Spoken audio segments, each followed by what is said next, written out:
Welcome to the marvelous land of Oz.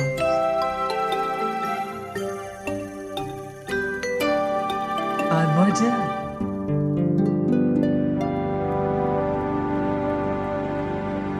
Reading Dorothy and the Wizard in Oz by L. Frank Baum.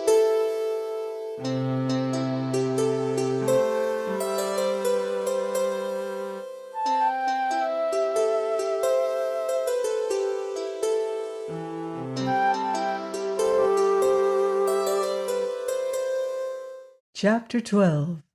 A Wonderful Escape.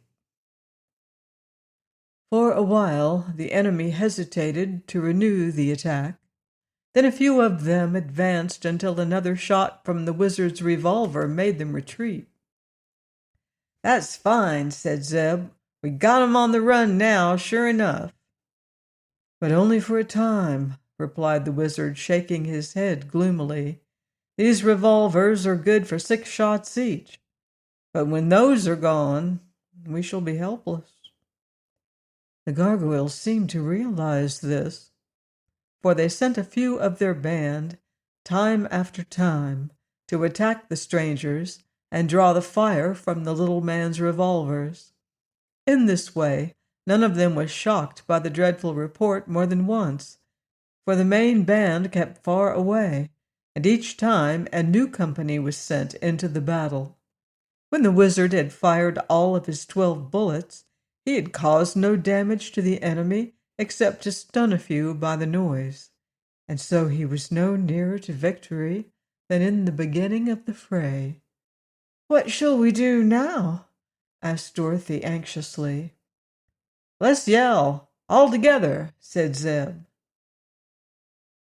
"And fight at the same time," added the wizard. "We will get near Jim so that he can help us, and each one must take some weapon and do the best you can. I'll use my sword, though it isn't much account in this affair. Dorothy must take her parasol and open it suddenly when the wooden folk attack her." "I haven't anything for you, Zeb." "I'll use the king," said the boy, and pulled his prisoner out of the buggy. The bound gargoyle's arms extended far out beyond its head, so by grasping its wrist, Zeb found the king made a very good club. The boy was strong for one of his years, having always worked upon a farm, so he was likely to prove more dangerous to the enemy than the wizard. When the next company of gargoyles advanced, our adventurers began yelling as if they had gone mad. Even the kitten gave a dreadfully shrill scream, and at the same time Jim the cab horse neighed loudly. This daunted the enemy for a time, but the defenders were soon out of breath. Perceiving this, as well as the fact that there were no more of the awful bangs to come from the revolvers, the gargoyles advanced in a swarm as thick as bees, so that the air was filled with them. Dorothy squatted upon the ground and put up her parasol, which nearly covered her and proved a great protection. The wizard's sword blade snapped into a dozen pieces at the first blow he struck against the wooden people. Zeb pounded away with the gargoyle he was using as a club until he had knocked down dozens of foes, but at the last they clustered so thickly about him that he no longer had room in which to swing his arms. The horse performed some wonderful kicking, and even Eureka assisted when she leapt bodily upon the gargoyles and scratched and bit at them like a wildcat.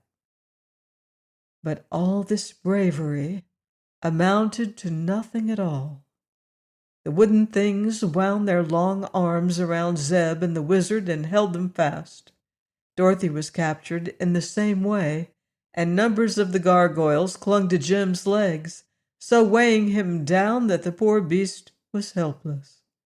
Eureka made a desperate dash to escape and scampered along the ground like a streak, but a grinning gargoyle flew after her and grabbed her before she had gone very far.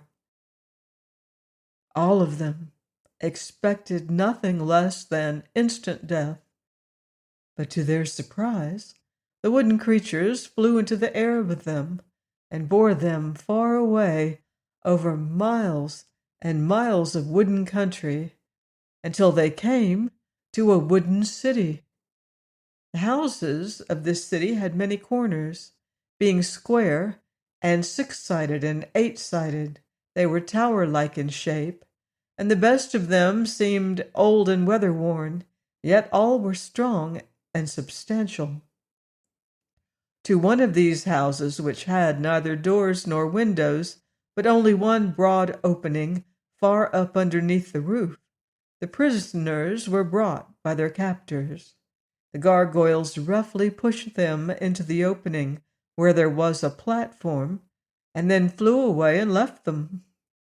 As they had no wings, the strangers could not fly away, and even if they jumped down from such a height, they would surely be killed. The creatures had sense enough to reason that way, and the only mistake they made was in supposing the earth people were unable to overcome such ordinary difficulties. Jim was brought with the others, although it took a good many gargoyles to carry the big beast through the air and land him on the high platform. And the buggy was thrust in after him, because it belonged to the party, and the wooden folks had no idea what it was used for, or whether it was alive or not. When Eureka's captor had thrown the kitten after the others, the last gargoyle silently disappeared, leaving our friends to breathe freely once more. "What an awful fight!" said Dorothy, catching her breath in little gasps. "Oh, I don't know," purred Eureka, smoothing her ruffled fur with her paw. "We didn't manage to hurt anybody, and nobody managed to hurt us." "Thank goodness we are together again, even if we are prisoners," sighed the little girl. "I wonder why they didn't kill us on the spot," remarked Zeb, who had lost his king in the struggle. "They're probably keeping us for some ceremony," the wizard answered reflectively.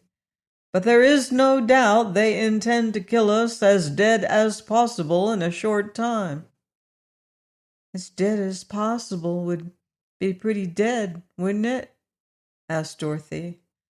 "Yes, my dear, but we have no need to worry about that just now. Let us examine our prison and see what it is like." The space underneath the roof, where they stood, permitted them to see on all sides of the tall building, and they looked with much curiosity at the city spread out beneath them. Everything visible was made of wood, and the scenes seemed stiff and extremely unnatural. From their platform a stair descended into the house, and the children and the wizard explored it after lighting a lantern to show them the way. Several stories of empty rooms rewarded their search, but nothing more. So after a time they came back to the platform again. Had there been any doors or windows in the lower rooms, or had the boards of the house not been so thick and stout, escape would have been easy. But to remain down below was like being in a cellar or the hold of a ship, and they did not like the darkness or the damp smell. In this country, as in all others they had visited underneath the earth's surface, there was no night. A constant and strong light coming from some unknown source. Looking out, they could see into some of the houses near them, where there were open windows in abundance, and were able to mark the forms of the wooden gargoyles moving about in their dwellings. "This seems to be their time of rest," observed the wizard. "All people need rest, even if they are made of wood.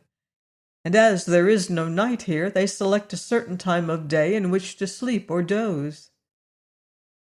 "I feel sleepy myself," remarked Zeb, yawning. "Why, where's Eureka?" cried Dorothy suddenly. They all looked around, but the kitten was no place to be seen. "She's gone out for a walk," said Jim gruffly. "Where, on the roof?" asked the girl. "No, she just dug her claws into the wood and climbed down the sides of this house to the ground." "She couldn't climb down, Jim," said Dorothy. "To climb means to go up." "Who said so?" demanded the horse. "My school teacher said so, and she knows a lot, Jim." "To climb down is sometimes used as a figure of speech," remarked the wizard. "Well, this was a figure of a cat," said Jim, "and she went down anyhow, whether she climbed or crept." "Dear me, how careless Eureka is!" exclaimed the girl, much distressed. "The gurgles will get her sure." "Ha!" chuckled the old cab horse. "They're not gurgles, little maid, they're gargoyles." "Never mind, they'll get Eureka, whatever they're called." "No, they won't," said the voice of the kitten, and Eureka herself crawled over the edge of the platform and sat down quietly upon the floor. "Where have you been, Eureka?" asked Dorothy sternly.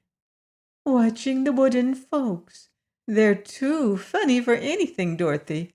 Just now they're all going to bed, and what do you think? They unhook the hinges of their wings and put them in a corner until they wake up again." "What, the hinges?" "No, the wings." "That," said Zeb, "explains why this house is used by them for a prison. If any of the gargoyles act badly and have to be put in jail, they are brought here and their wings unhooked and taken away from them until they promise to be good." The wizard had listened intently to what Eureka had said. "I wish we had some of those loose wings," he said. "Could we fly with them?" asked Dorothy. "I think so. If the gargoyles can unhook the wings, then the power to fly lies in the wings themselves, and not in the wooden bodies of the people who wear them. So, if we had the wings, we could probably fly as well as they do, at least while we are in their country and under the spell of its magic." "But how would it help us to be able to fly?" questioned the girl. "Come here," said the little man, and took her to one of the corners of the building. "Do you see that big rock standing on the hillside yonder?" he continued, pointing with his finger. "Yes, it's a good way off, but I can see it," she replied. "Well, inside that rock, which reaches up into the clouds, is an archway, very much like the one we entered when we climbed the spiral stairway from the Valley of Voe. I'll get my spyglass, and then you can see it more plainly." He fetched a small but powerful telescope, which had been in his satchel, and by its aid the little girl clearly saw the opening. "Where does it lead to?" she asked. "That I cannot tell," said the wizard, "but we cannot now be far below the earth's surface, and that entrance may lead to another stairway that will bring us on top of our world again, where we belong. So if we had the wings and could escape the gargoyles, we might fly to that rock and be saved." "I'll get you the wings," said Zeb, who had thoughtfully listened to all this. "That is, if the kitten will show me where they are." "But how can you get down?" inquired the girl wonderingly.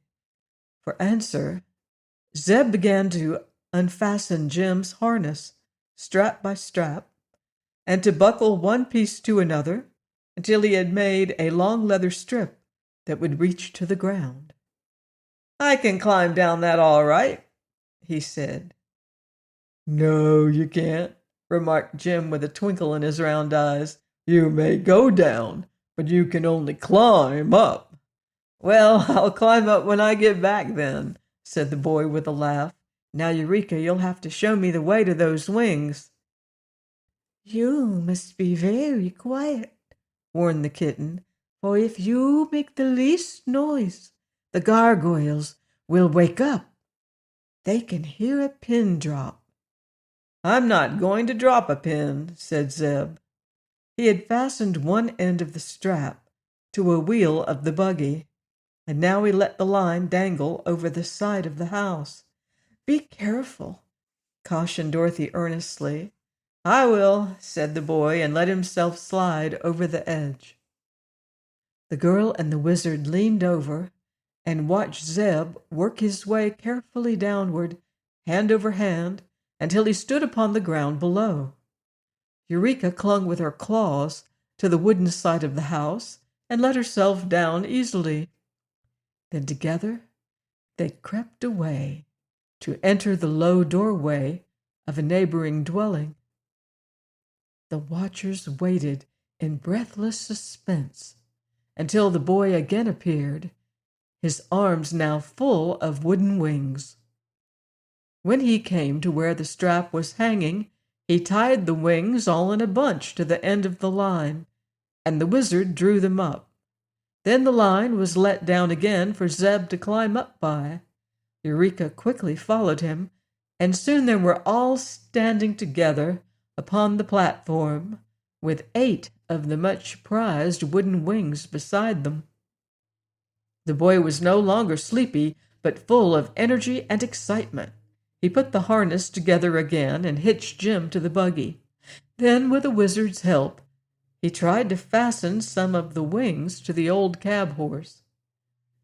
This was no easy task, because half of each one of the hinges of the wings was missing, it still being fastened to the body of the gargoyle who had used it. However, the wizard went once more to his satchel, which seemed to contain a surprising variety of odds and ends, and brought out a spool of strong wire, by means of which they managed to fasten 4 of the wings to Jim's harness, 2 near his head and 2 near his tail. They were a bit wiggly, but secure enough, if only the harness held together. The other 4 wings were then fastened to the buggy, 2 on each side, for the buggy must bear the weight of the children and the wizard as it flew through the air. These preparations had not consumed a great deal of time, but the sleeping gargoyles were beginning to wake up and move around, and soon some of them would be hunting for their missing wings, so the prisoners resolved to leave their prison at once. They mounted into the buggy, Dorothy holding Eureka safe in her lap. The girl sat in the middle of the seat, with Zeb and the wizard on each side of her. When all was ready, the boy shook the reins and said, "Fly away, Jim." "Oh, which wings must I flop first?" asked the cab horse undecidedly. "Flop them all together," suggested the wizard. "Some of them are crooked," objected the horse. "Never mind. We will steer with the wings on the buggy," said Zeb. "Just you light out and make for that rock, Jim. And don't waste any time about it either." So the horse gave a groan, flopped its 4 wings all together, and flew away from the platform. Dorothy was a little anxious about the success of their trip, for the way Jim arched his long neck and spread out his bony legs as he fluttered and floundered through the air was enough to make anybody nervous. He groaned, too, as if frightened, and the wings creaked dreadfully because the wizard had forgotten to oil them. But they kept fairly good time with the wings of the buggy, so that they made excellent progress from the start. The only thing that anyone could complain of with justice was the fact that they wobbled first up and then down as if the road were rocky instead of being as smooth as the air could make it. The main point, however, was that they flew, and flew swiftly, if a bit unevenly, toward the rock for which they had headed.